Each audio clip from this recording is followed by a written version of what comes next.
আসসালামু আলাইকুম। শশার এই গাছটাতে অলরেডি ফুলে ফুলে ভরে গেছে।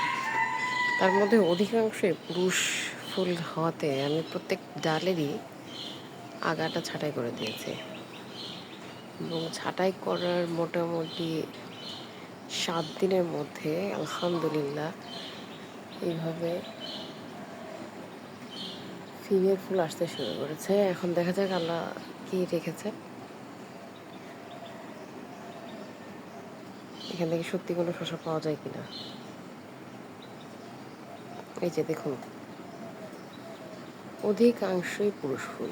তবে পুরুষ ফুল অবশ্যই প্রয়োজন, কিন্তু আমাদের অধিক সংখ্যায় দরকার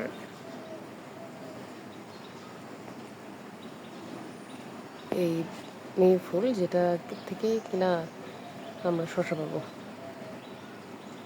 সবাই দোয়া রাখবেন, ভালো থাকবেন। আসসালামু আলাইকুম।